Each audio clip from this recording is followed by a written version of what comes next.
Welcome to The Breeder's Brew, the dog breeding podcast hosted by myself, Sarah, the Canine Family Planner, and me, Isabel, the Canine Nutrition Coach. We're promoting responsible breeding by unpicking the minefield of breeding myths and methods for owners wishing to expand their whelping wisdom. Thank you for joining us. In this podcast episode, we're going to look at weaning puppies. We'll look at the benefits of weaning onto different types of food and also look at weaning schedules and how they should be adapted or not. So this is a conversation, once again, that Isabel and I see online. People asking how should they wean their pup? When should they start weaning their pups? They're having problems weaning their pups. And so we're just bringing a general conversation of our thoughts, our opinions to open up the landscape of what's possible for breeders out there. Up until a point, I was a massive, I'm going to name drop here and I don't mind it. They can come for me. I was a massive pro plan kibble feeding breeder. I used to love the stuff, and I used to really like that. Generally most breeders like a food because they give a good puppy pack or a really good discount or whatever to give to the new owners, and generally they might get chucked a bag of dog food. So even if they don't necessarily feed their adults that food, they might feed the puppies it up until a certain point and then transition across to a maintenance food, what we previously mentioned. Anyway, I was a massive pro plan fan, and what I really liked about it, back in the days when I used to sort of make up a puppy porridge or gruel, as the Americans called it, used to soak it and used to just like make a really nice consistency. It was almost like a ready bread consistency. So there was just no lumps and bumps in it. And so that's one of the reasons that I liked it. And so, yeah, with the Pro Plan, you used to be able to add puppy milk into it, and it all used to just really blend really nicely. So that's why I liked it. Until I had a few issues with puppies that have been weaned onto it and digestive issues that was causing quite significant constipation, to the point of I thought, do you know what, I'm not going to feed that brand of food anymore. And I flitted around with various different brands and different reasons: high quality, low quality, adding this, tack on that, chuck in this. And then I had a problem with a litter that had significant diarrhea. I mean, to the point of I had to delay my 6 weeks puppy viewings because A, they stank, and B, well, I couldn't trust that they wouldn't squit all up the wall while their views were happening. They just looked in such poor conditions. No, it was that bad. It was that horrendous. Oh, no. And I tell you what, I've had pups with E. coli before, but that's for a whole different story as well. And that was kibble-fed dogs. That wasn't anything to do with raw food. And these pups were worse than that. And so we did various amounts of worming. We did stool cultures and we did antibiotics. And none of that fixed these puppies. And it wasn't until I was talking to another breeder and they said to me, you need to raw feed those dogs. I thought, are you crazy? These dogs are squitting here, there, and everywhere, and you want me to put raw food down, and that's going to fix the problem? Like, I literally was just like, honestly. By chance, I ordered a nutriment like trial pack, and I had a puppy block at the time that I'd never gave the dogs because no one was a puppy, and it literally just lived in the freezer forever. So I thought, after that person said to me, you need to put on raw, I thought, you know what? I'm going to defrost that block. And I literally had one tray. That was it. I'm going to defrost that tray. I couldn't starve these pups anymore, reduce their food anymore, but I'm going to defrost this tray. I'm going to cut it up and I'm going to see if they want to eat it. Because I just thought they'd been so under the weather, they might not even have the appetite to eat, and then see what the repercussions were. Put the raw food down. They all come up. They ate it. Within 2 hours, I had the perfect poo sitting on the puppy mat. I couldn't believe it. I even took a picture of it and sent it to a few people. I was like, oh my word. From that day, that converted me to that, at least for weaning puppies, raw was the way to go. And there's tons of advantages. That was just fixing a problem and it worked. Some breeders can be quite apprehensive because they're worried about whether the new owners would maintain the raw feeding. But I think it's become so popular now. I think it's so much more widely accepted than it ever has been. Well, I'd be surprised if a puppy buyer was ever put off with the thought of, I'm not buying a puppy because it's raw fed. I imagine what they would do is actually swap it over onto kibble without telling you. But I don't think you would ever lose a potential puppy sale for that reason. And I would hope that through some education that you could actually explain to them why you'd done that anyway, and they'd be totally bought on to, the reason for it, and that it was beneficial for the puppy. From that day onwards, raw has been definitely my go-to weaning product. And I know you are, from your standpoint of view, you are just having a hugely giggle. into the raw. Yeah, no, I'm having a giggle here because I think all of our listeners would have been waiting for that exact story to come out of my mouth about how pro raw your stance is on that one. Yeah, it's not until you've either seen the benefits firsthand of the swap or tried to fix a problem that I think a lot of people are converted, because a lot of people's is, as with anything in life, if it's not broke, you don't need to, what's the terminology? Yeah, if it's not broke, don't fix it. And I think a lot of people take that mentality with everything in life, dog food probably just being another. So if they've raised 10, 20 odd litters on kibble, why would they be considering raw? But like you said there, there's more than just the poo benefits to raw, I have to say, when it comes to weaning. Yeah, so do you want to run through a few extra benefits? Yeah, absolutely. So for those of you that don't know, I am an avid raw feeder, but I appreciate it doesn't suit everyone. It's not my way or the highway, but raw feeding is where my expertise absolutely do lie. When you raw feed a puppy, you are essentially putting into their mouths the nutrition that they were put on the planet to eat. So out in the wild, they would be tucking into raw carcasses from a very, very young age. Apologies if anyone's eating their breakfast while they're listening to this.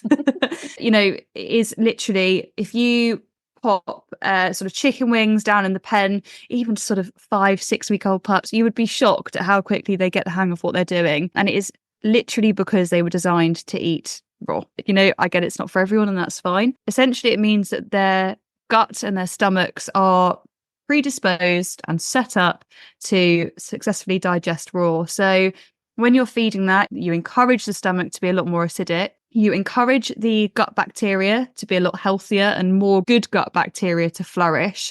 When those two things happen, when the stomach becomes more acidic, that obviously means it's going to kill off more things when it hits the stomach. So if your pup happens to ingest something like a nasty bug, that bug is far more likely to die off in the stomach rather than get further down the body and take a hold. And the same goes for the gut bacteria as well. So the more good gut bacteria anyone, not just dogs, have in their gut, that provides a bit of a defensive mechanism. Imagine a really deep moat around a castle and a lovely tall castle wall. That's essentially what good gut bacteria is. It's building a really strong defense mechanism the whole way along those intestines and those guts. So when something nasty happens to pass through that gut, or pathogen sort of wiggles its way through, if you've got a lovely strong defensive system, that's far more likely to not take hold. It just won't be able to make its way through those defenses. So you'll naturally find that you will build a stronger immune system in these young puppies just from food, which is crazy really when you think it's as simple as diet. But when you have got young pups, I know I mentioned it in another podcast episode, but puppies have immunity from their mother. Like with anything in life, it is not a fail-safe. Mum hasn't given them 100% robust immunity against absolutely everything on the planet. So we do need to be doing what we can to give their immune systems a boost, particularly while they're so young and while they're so vulnerable. And as you said there, it's an interesting one because actually if you build that gut and that stomach up, essentially you will end up with less tummy bugs because you are protecting them literally from the inside out. I think it's widely accepted. Some breeders call it the 6-week squits. And there's just this time frame. If you kibble feed, I've never experienced it raw feeding, but if you kibble feed, it doesn't matter how clean you keep the pen. I don't know if the trigger can sometimes be because of worming that then disrupts the stomach and digestive system. And then that sort of sends them on a one-way path to looseness and squittiness. And it's always a concern that I always had definitely as a kibble breeder. And when I'm out and about with my clients, they're asking me, oh, the pups have started doing this, what shall I do? And I've just never experienced those issues since I've raw weaned puppies. Yeah, I noticed very, very little changes between milk-fed poos and raw poos, to be honest with you. There's very little noticeable transition in sort of the digestive system when I'm rearing on raw, I have to say. And like you said there, I think very polite way you named the 6-week. I'm not sure what you called it, but I have not heard it called that. Squits. Okay. Yeah, I've heard it called something. Right, it's commonly known to us as the 6-week storm. Yeah. And Punami, I guess they could be now. Exactly. Yeah. Exactly. That's some nappy ads these days. That terminology. Yeah. But yeah, so it is a common issue. A quick way of solving that is if you feel confident to swap to raw, absolutely swap to raw. Totally understand that weaning is a challenging topic for people. If you're not confident with nutrition and feeding your dog as it is, then weaning an entire litter onto solid food can be really daunting, which again, it's why it's one of my biggest sort of coaching cohorts is coaching breeders on how to wean a litter successfully. And it is something I work with a lot of breeders very closely on for that reason. But if you have got the 6-week squits, don't be afraid to look at natural remedies. Something like a natural slippery elm is absolutely super for young puppies because it is such a natural and safe method of soothing the gut lining. Slippery elm it sounds a little bit wild in its name, but it is just essentially a type of tree bark from the slippery elm tree. And it's a certain portion of the tree bark that contains all of the goodies. It's not all tree bark. I know some brands release sort of tree bark mixes, various different bits and pieces in, but pure slippery elm does the trick beautifully without all the additional other tree bark powders in there. I think a lot of brands do it because there are other types of tree bark that have other medicinal properties, and some are cheaper and easier to source than slippery elm. So like a bit of a filler. Yeah, and not necessarily a bad filler, but just a filler. When you've got an upset stomach, it's the slippery elm that you need first and foremost. So for me, that's why I spent such a long time formulating the canine nutrition coach slippery elm, because I wanted a pure slippery elm powder, because when my dogs are poorly or I've got tummy bug going around or any problems with weaning, you just need the slippery elm in its pure form, powdered, straight in the food. And again, if you get the 6-week squits, you can mix it into their puppy food, their puppy gruel, and it's totally safe for their bodies to be dealing with at that point. They're not too young and it is natural. So it's a great alternative to running them down to the vets where they could be exposed to a lot more harmful germs and goodness knows what else in the waiting room, because essentially the vets is a hospital for poorly dogs, so you don't want to be taking your pups there lightly.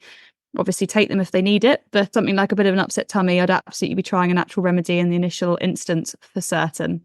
It's a natural glue, isn't it? That's the whole, it binds everything together, and I believe it also coats the digestive tract. Is that right as well? Like an anti-inflammatory element. Yeah, exactly. So it creates a nice gluey texture that gently sort of lubricates the gut lining essentially and soothes it. And when you think, crikey, nature managed to somehow design something that useful just in a tree bark, why are we not using it? Yeah. So I've got it in my cupboard for all stages of dog ownership, not just weaning. Unfortunately, I don't tend to need it an awful lot when weaning because I do raw feed. However, for me in particular, it comes out for the post-welt poos. When mum's eaten one too many placentas and got the runs, slippery elm's absolutely fantastic. And with it being a safe and natural product, it's a great alternative to using something that's laden with fillers or medicines that you don't really want to be pumping a girl full of when she's lactating and feeding newborn pups as well. Yeah, I've used slippery elm for absolute years, and I was sold on it when I ordered it. It was just a random buy online that I'd heard about, and before it sort of popped as it has now. And I didn't trust it. So what I did is I split a capsule and I poured water in and I watched what happened, and it set. And I was like, oh, right, this is what this does. This is what I need. This is perfect. So, because I couldn't get my head around if I just sprinkle it on, that's like going to fix it. If you're in any doubt, pour a capsule out, mix it with a little bit of water, leave it for a bit and go back, and you'll see it just sets to like this jelly stuff. It's just good to have in your cupboard for your adult dogs, any general looseness. particularly for show people, if you're traveling. Dogs can get upset tons through traveling. If you're showing in a different country abroad and you're caught short with one of the dogs, it is one of those good to have supplements for sure. And I must admit, since I've raw weaned, very rarely use it on puppies at all. At one point, I was using it when I was still kibble feeding. When I had wormed, I would give them slippery elm as like to solve the problem that worming was about to cause. And another product I haven't purchased since raw feeding is procolin in like the syringe. I just don't need stuff. Since slippery elm, never ever since slippery elm, and a natural form of slippery elm as well. You can tell if it's correct because it should look like ground tree bark. Like it's the colour of a light woody brown, and that's how you know that it's a quality supplement and it's pure because it looks the right colour and it smells as you would expect it to smell. But yeah, I've not needed any of the tube stuff since, I have to say. No. And just to sort of move on a bit, when it comes to weaning, since I switched to raw feeding, I don't mix puppy milk into anything. I know people are obsessed with goat's milk. Oh my goodness. Like, I get it all the time with my coaching clients. They go, right, well, I've started the weaning. We're doing goat's milk. I love all my coaching clients if you're listening. But I still get, really? And I'm not being rude to anyone if I'm relaying anything. Weetabix. Weetabix is so popular still, and it shocks me. And don't get me wrong, I was in that camp many, many years ago. I remember helping my grandmother with litters. Weetabix was the done thing back then, but times have moved on. Absolutely, times have moved on. There's no need for cereal-based weaning anymore. I took on a litter, and they were 6 weeks old, and the breeder said to me, "Oh, they're quite fussy pups." So I was like, "Okay, what do you mean they're fussy?" And she said they have beef on one meal, then they were having, was it something with cheese on, and then they'd had yogurt, and then they'd had and it was just the array of buffet of food that they had been given at 6 weeks old, I thought was absolutely phenomenal. And I thought, well, no wonder they're fussy, because you're actually giving them too much choice. They don't need to be eating dairy. They don't need cheese. People think puppies should look cute, so they should be fat. And I think that's where all this goat's milk driven element has come through. And I know, obviously, calcium needs, like as kids, at primary school, you get your little bottle of milk and all the rest of it. So I think we have these whole elements applied to our dogs as well. But she had been given this crazy amount of food. I thought, well, I'm not doing that. They are going to eat more food or they're going to go hungry. I literally reduced their number of feeds to make them hungry. So when I put the raw food down, they ate it. And then once they were into that habit, then I increased it back to what it should have been, and we'd solved a massive problem. Because if they had gone to their new owners being fed that way, that's a nightmare for a new owner to take on a puppy with that issue already at 8 weeks old. They should be at the point where you put the food down, they're hungry, they're growing, they need to eat it, they eat it, it's gone. We move on to the next thing. Yeah, absolutely. I think it's so important in my opinion, pups don't leave me if they're not eating reliably, solidly, and enjoying their food, because the number one fuel for life is food. Food and water. So you've got a litter that is slow to wean. It does happen. It happens to the best of us. Do need to consider, in my opinion, holding those pups back, because it's not fair on a new owner. If they're a first-time dog owner, or maybe even just not had a puppy for a good couple of years, they'll have forgotten quite how enduring getting a new puppy is, and having a new puppy that isn't eating. It's just not fair on anyone. Yeah. So it's important to get the weaning process right. We need to not make fussy puppies in the first place. Too much of a variety of food is going to cause that. I'm a keep it simple. So once people start making up these porridges and these gruels and adding this in, and that it becomes some kind of witch's brew, like new owners aren't going to carry that on. I was amazed. When I wean my pups, generally, if it's bulldogs, I do like the Royal Canin baby dog mousse, because it just must smell so much more enticing from moving from milk onto that. And generally, because like you said earlier on, you can give a puppy chicken wings. I would not give a bulldog puppy chicken wings. No, of course not. No.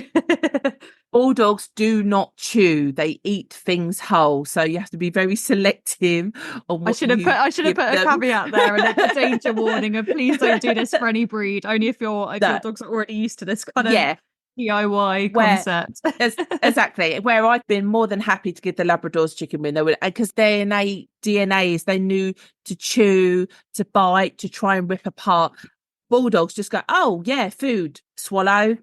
Oh wow, that's not good. So yeah, definitely sense what's right for your breed. So with the Bulldogs, I always do the Royal Canin baby dog mousse, and then I mix that into the raw, and then obviously the mousse becomes less, the raw increases, and then they're weaned onto raw. Weaning them onto a fluid, they get water in the bowl, in the corner. Eventually they stand in it enough times, they realise they can actually drink it and quench their thirst, and then they're weaned. I don't add milk in. I don't do a 50-50 diet. Literally, it's a straight swap. And my Labradors were even easier because I tried the baby dog mousse and their appetite was so ferocious that they were eating virtually a tin each and then making themselves loose. So I thought, you know what? Let's just go on to food. And I literally just put a bowl of food down and they all walked up to it. They ate the raw and they were weaned. That was it in one. I couldn't believe it. The breeder's dream.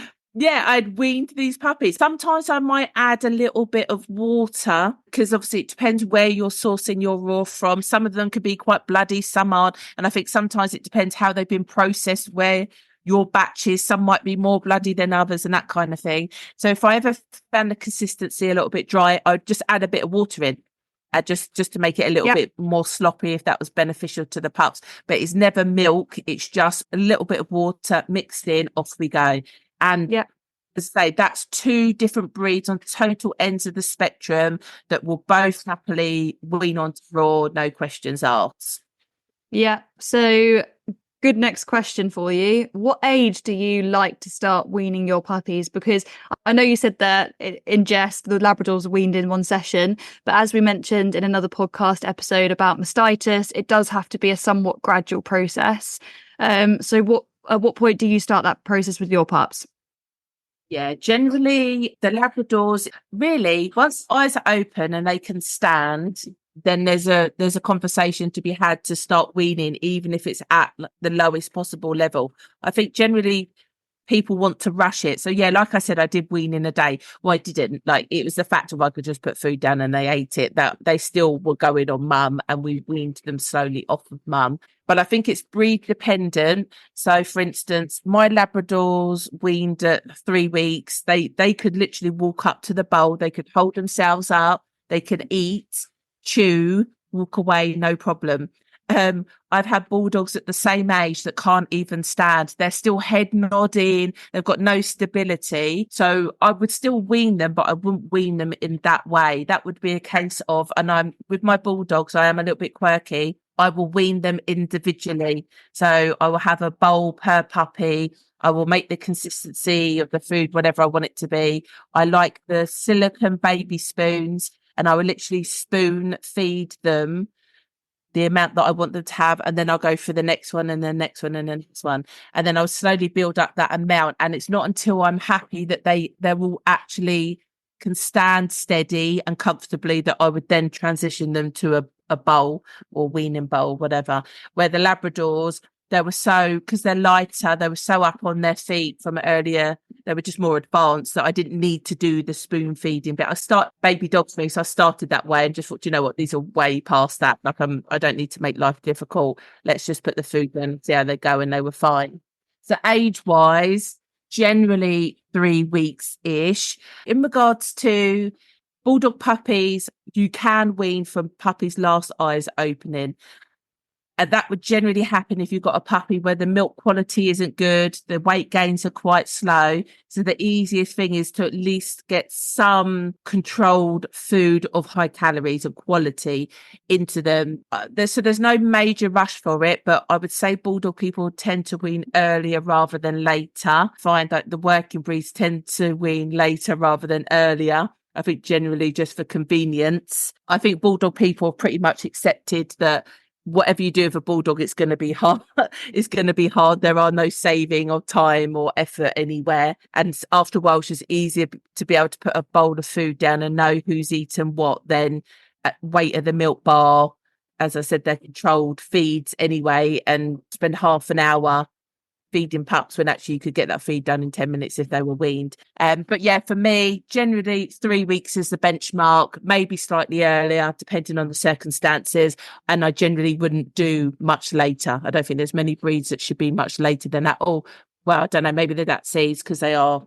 Yeah, I was going to say absolutely. So the miniature Dachshunds generally, particularly if it's a smaller litter, we find are slower to develop. If there's a larger litter, generally they sort of speed up with their neurological development, and so can be weaned sooner. So yeah, I have a similar sort of benchmark of milestones to you, where I want eyes open and at least have not necessarily being able to stand, but be able to be weight bearing and sort of comfortably be, shuffling around in the right direction. As a breed, they are less quick to wean than your Labradors. They're not a breed where you can put down a bowl of raw food and they're going to be weaned immediately. So the way I wean is a little bit labour intensive. It sounds quite similar to the Bulldogs, to be honest with you. And I do use a pre-made puppy mix. I do raw feed, but I buy a weaning mix. The reason being is, firstly, when you've got a litter on the ground, you're likely to be exhausted and time poor, so you don't want to be stood in the kitchen. It goes without saying, obviously, you can wean onto raw using supermarket purchased meats. If you're going to go down that route, please just make sure it's been frozen for 2 weeks, because the puppy's immune systems are compromised. So you do need to make sure that any meat that you do feed has been deep frozen for 2 weeks prior. Hang on, let me just check on that. So I'm assuming if you're buying fresh meat and then freezing it, if you're buying frozen, would you assume it's already been frozen? Yes, absolutely. Okay. I mean, I would be horrified if you purchased a frozen raw food and it hadn't already been deep frozen for 2 weeks, because really they should be doing that as a built-in safety feature in their production line, to be honest with you. But you could, in theory, go out and purchase a pack of protein mince, whether that be chicken or beef, from a supermarket. Trying to make this as easy as possible for some people that might be new to raw feeding. It needs to go in the freezer for 2 weeks, and then obviously defrosted in a sensible way as you would human food.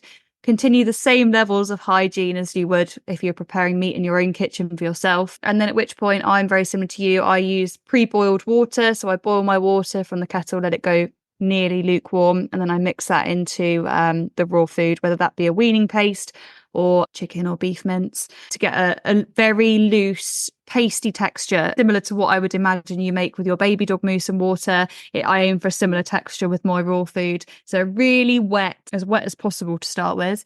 And I, unfortunately, have to get it all over my fingers, because it's the only way that I can get, generally, my miniature Dachshunds to sort of get the first taste of raw. So I make sure that it's warm on my fingers. It's a warm, sticky mess.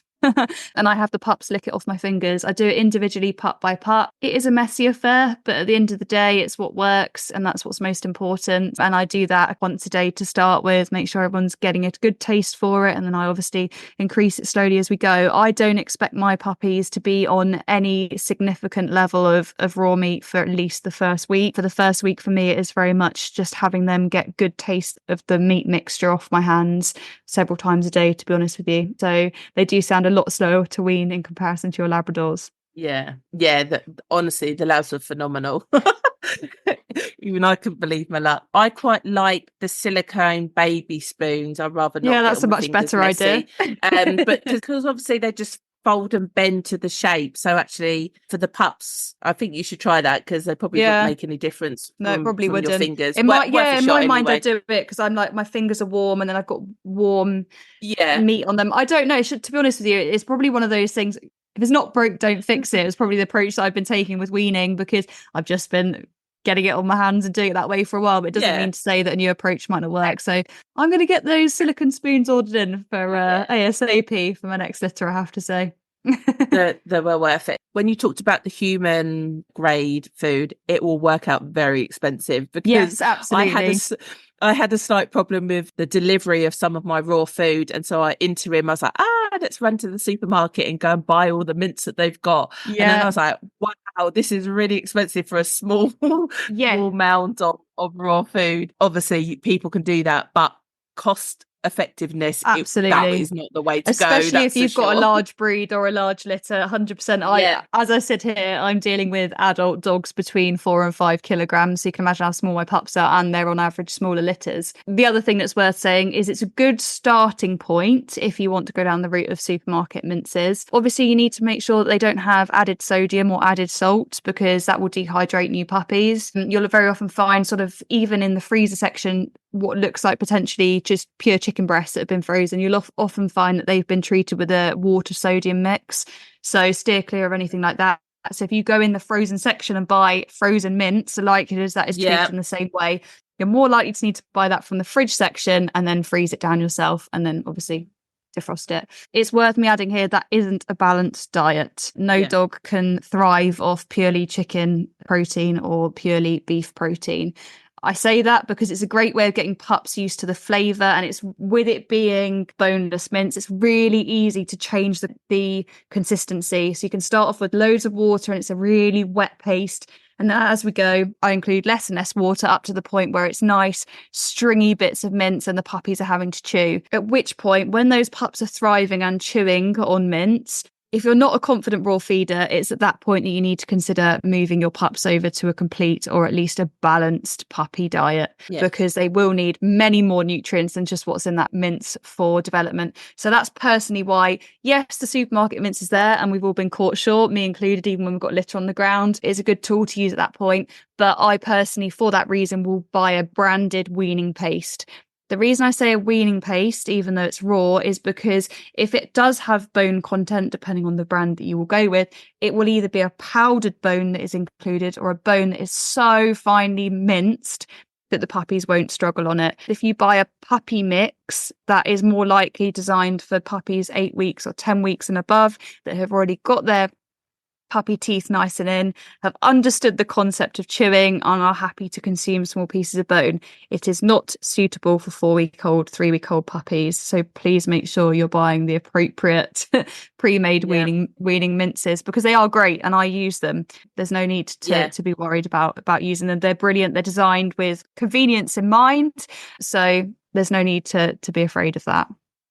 No, that's amazing. Your stages are boneless or your weaning paste, and then onto your puppy mix, and then they go to new homes, and then they can transition onto adult from there. Now, people buy the wrong mix and then they've had to pick out all the bits of bone before they give it to the pups and that kind of thing. That's an easy enough transition path, and there's quite a few raw food manufacturers now that actually are supplying a variation of, which before really there was, I only knew of one place. But now that market is definitely opened up now. And just to add, I'm not a massive fan of chicken based raw. I just generally like to stay away from it. And the problem is I found a lot of the raw weaning pastes are chicken based.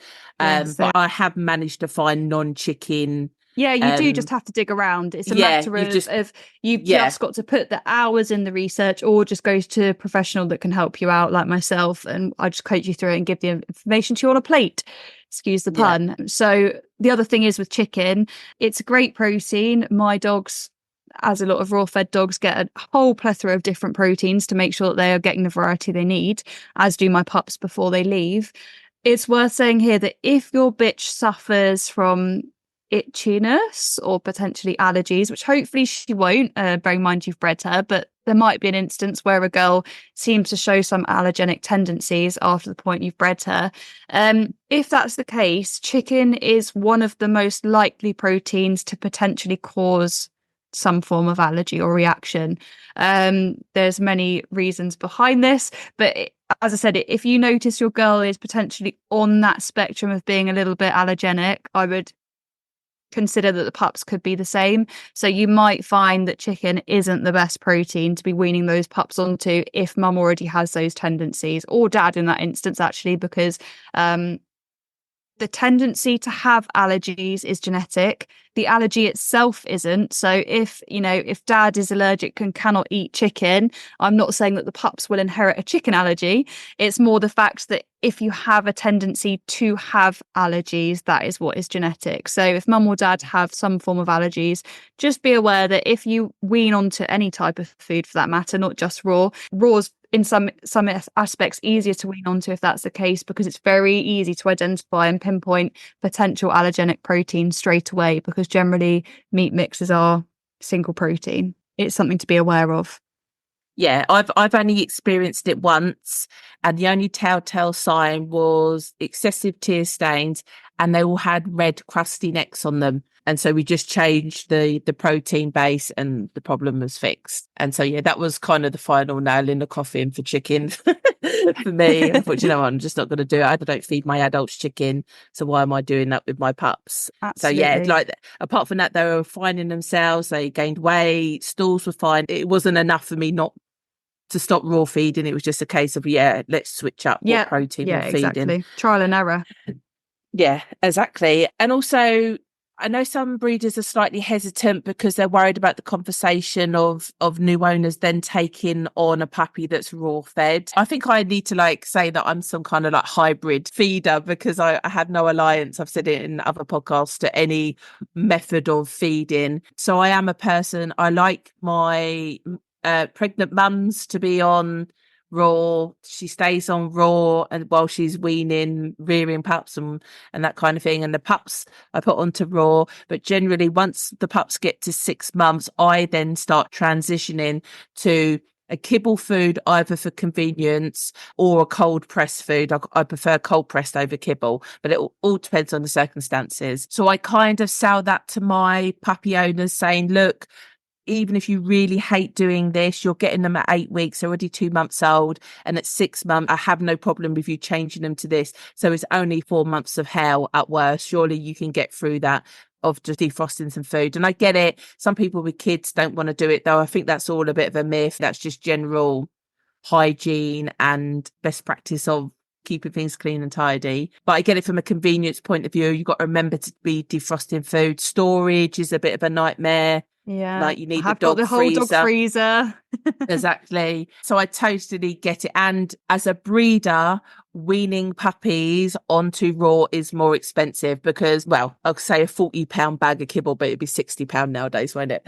A £60 bag of kibble is going to last you a lot longer than that amount if you buy raw food. I think Absolutely. I was getting through 34 kilos every 4 days. I think I last had a conversation with a Great Dane breeder, and at 8 weeks they're generally eating a kilo of raw per puppy. So, and you imagine they have 10, 12 in a litter, if not 16.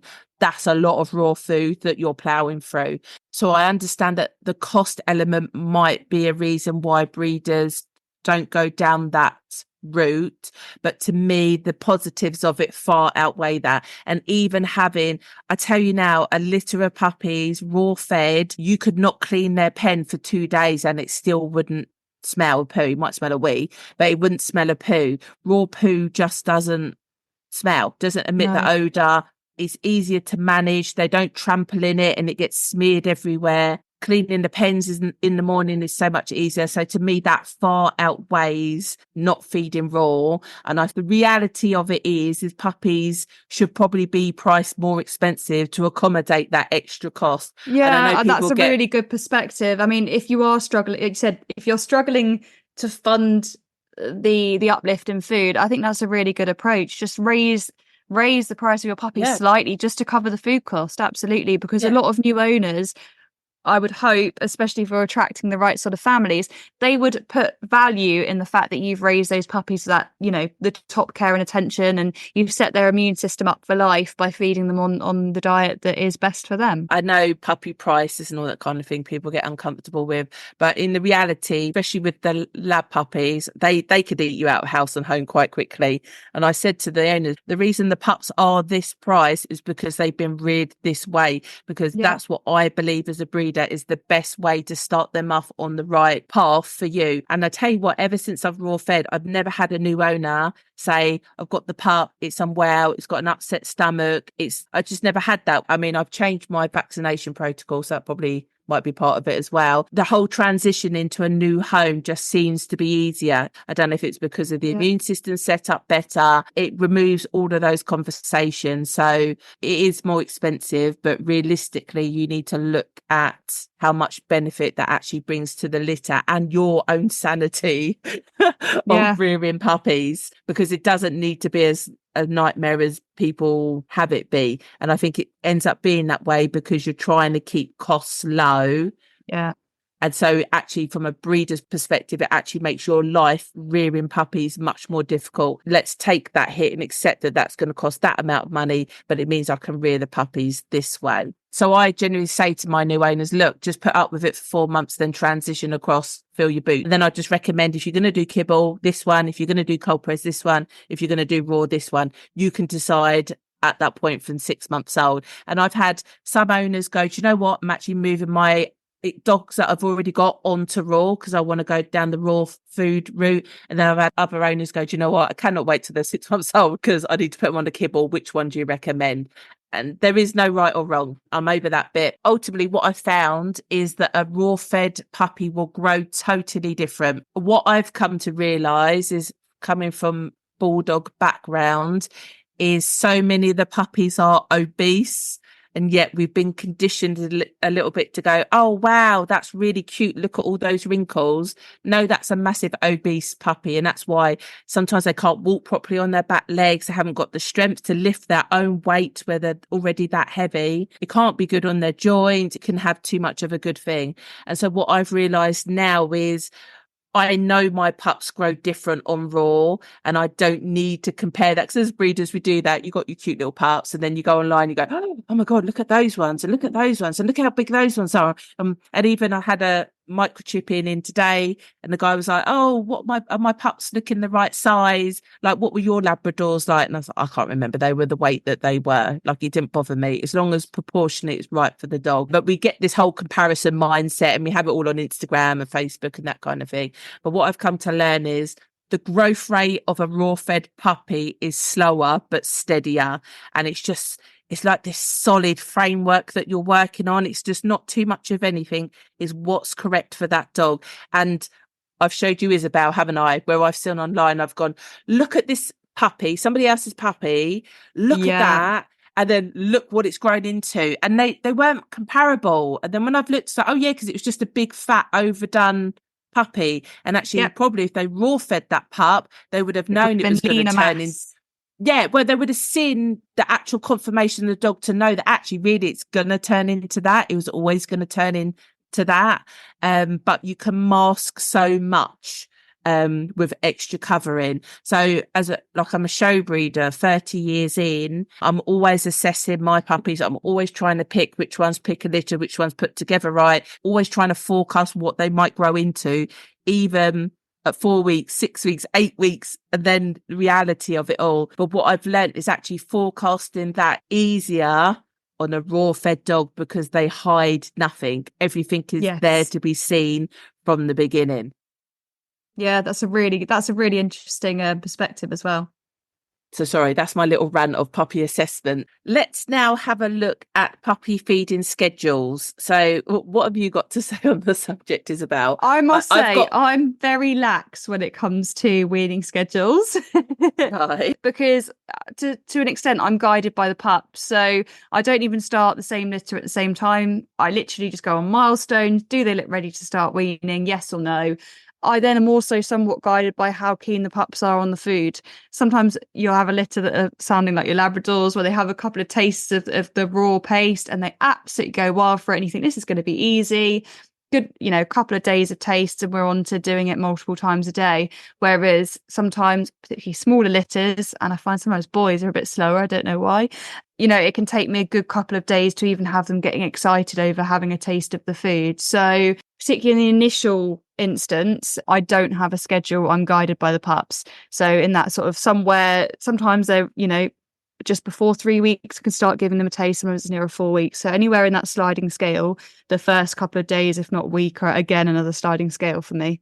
Yeah, I have. Do you know what I find? If they're good milk feeders, they don't want to wean. So I've always found if they're slower milk feeders, they take to the food a lot quicker because they're just like, yeah, I'm hungry. This is easier. But if you've got a big, fat, podgy pup that just can sit on a teat and is quite happy doing so, they're always the hardest ones to then try and convince that food is the way forward. In regards to weaning schedules, I've developed a whole puppy playbook. Basically, I have a puppy feeding guide that has sort of set feeding schedule from newborn until pups are 8 weeks old.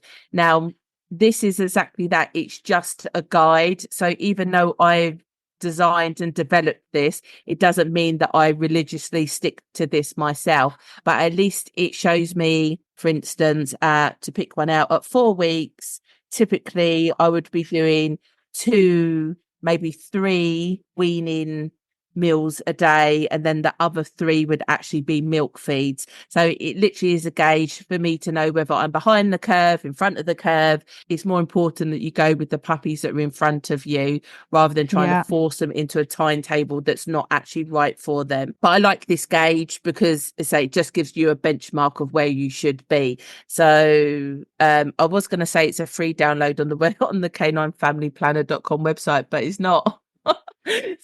They'll have to buy the puppy playbook then, won't they, Sarah? Yeah, I must say, I actually do use Sarah, the Canine Family Planners playbooks for all of my litters. It does make me laugh. I've got a little stack of the playbooks with all my puppy records in. I used to use Excel back in the day. That used to be the way that I used to store it all. But I'm a big fan of pen and paper. And when you've got puppy brain sitting on your laptop and the bright screens, it's not for me. I'd much rather just pen and paper. You're not going to pull out the laptop at 2:00 in the morning to write something down, where a bit of pen and paper you're going to. So yeah, I mean, I'm all for technology, and who knows, maybe one day we'll get this in an app. Yeah, let's see. But for now, the playbook is, I think it's a 50-page A4 coloured printed workbook, which maybe we'll go through one day. Maybe we'll just do a walkthrough of all the things that are on there, because it is all the... We should, because ultimately that's what you and I both happen to do with our litters, and it's somewhat blueprint that we've inevitably ended up using very similar protocol for, and all the other breeders that purchase your playbook. It's just got in it what breeders need, so it'd probably be quite sensible. As you say, I've got a big old stack, and I actually even like it from the point of view of I can go back and look at that female's first litter or second litter and see how those pups' weight gains are different to what I've got in front of me and that kind of thing. So I think it's just a good archive. So I do have a feeding schedule. I'm not like religious to it. I bend and flex as the puppy's in front of me. Generally, I want pups on 4 meals a day when they leave at 8 weeks old. Yes, I think that's a nice exactly the same. Yeah, that's exactly what mine go. And that fits really easy with like a human's lifestyle of when you would eat anyway. So generally that's what my aim for is in regards to scheduling and weaning. Once you decide to raw feed, the element of making up mixes and porridges and that kind of thing just takes it out the window. As a raw feeder, I am a straightforward person. I just want to buy it in a packet, defrost it and feed it. So I literally would buy just dog boneless, and then I would move on to the weaning paste and then move on to the puppy mix. That I just keep it that simple. I'm not making up my own stuff. I haven't got time for that. It shouldn't be that difficult though, because if you make it so complex that it bends your brain at a time when you're already stressed, you're not going to do it, and you're not going to do it well. So sometimes simple is best, and don't shy away from trying it. It can literally be that simple. And say puppy brain is a dangerous thing, so it is, let me tell you. So those new I learned, me and my mum used to rear litters way back in the day, and we'd have these crazy ideas at like 3:00 in the morning, and then we'd start implementing them. And then we knew by like the 9:00 in the morning feed, it was a really bad idea. So we had like this pact between us that if we had a new idea, we would not implement it until daylight. Because the puppy brain was taking its hold. That's what puppy brain does to you. You start doing crazy things that seem logical, but they're totally not. Absolutely. So writing, and one of the benefits of the puppy playbook is also, if you're rearing a litter and you have shared responsibility, so you're splitting the rearing, you can write notes down and leave them for the next person to then pick up. They can look at the progress of each puppy. So I quite like it from like a hand-off point of view as well. That everything's I think it's worth saying about weaning as well is it is a process. So you should be taking notes. So if you've got a pup that's slow to take to the food, you should be writing that down, because it might well be that actually a couple of days after that puppy becomes unwell, or that actually it's starting to lose weight or not gaining weight in the same ways. Breeding is all about the jigsaw puzzle. So keeping these observations in a sensible place and written down will only benefit yourself in the future. And if you're taking these observations and finding that every weaning meal you're offering the pups are slow to feed, well, if you're taking observations, you could think, well, why is that? And try and break it down. Oh, it's because mum's had free access to the pups in the hour up to run up. Something that we probably haven't touched on is, for me, particularly as I'm moving into the further processes of further weeks of weaning, I'll make sure that mum's not in there giving them the milk bar half an hour before they're due their lunch. I will intentionally kind of keep her away for an hour, hour and a half, 2 hours, depending on how far along in the process we are, so that the pups are hungry by the time the food comes around. And taking these observations will help you find these patterns. Every day is a school day. You can't raise 2 litters the same way, and you can't probably wean 2 litters the same way. That level of observation is a big one, because, for instance, if I'm going to start weaning, I would always do it the first meal of the day, because they've gone all night and they're hungry. Mum hasn't been with them. My head, that's just something I would do without actually necessarily communicating to somebody. Maybe if you're doing a 9 o'clock, 11 o'clock feed, they're not going to be as hungry because they've had mum in the morning, and then the food is less tempting. That level of detail is what is needed, without a doubt. Have we covered everything? I believe not so. Bad for how to avoid the weaning woes, and that we're very pro raw food. But again, like, there's nothing wrong with kibble. If that's your bag, that's fine. Go with it. We get it from convenience point of view, cost point of view. Absolutely, yeah. And every dog's different. Yeah, and there's an argument for and against in both cases. Jump in the Facebook group if you're not already in there, and we'd love to hear your comments. If you've got other swear by methods or tips that you think other breeders will benefit from. This is the whole purpose of this community and this podcast, is we can all help each other. We laugh all the time. Every day is a school day. Sarah and I started this podcast because we'd be on the phone on the regular, teaching each other new things all the time, from conversations we've had with other breeders or things that have come up in our own breeding program. There's always something to learn from each other. So please do jump in that group and offer your insights and get involved in the discussion. Yeah, I can add no more to that. Come join us, continue the conversation from there. Absolutely. We should say it's the Breeders Brew Facebook group for anyone that didn't catch that. And I'm sure we'll pop the link in the show notes as well. But look forward to seeing you over there. Please do share us with any like-minded breeders, have the chats, share us on Instagram, Facebook, any other social platform, just so that we can help more people along the way. Please give us a like, subscribe, follow, do all the things, please, so that we can rate and review. Spread the word. Yeah, exactly that. Super stuff. Right, we're signing off. Bye. Hey, before you go, head to breedersbrew.com to claim your free critical care sheet and receive your invitation to join us in the Breeders Brew Community Forum.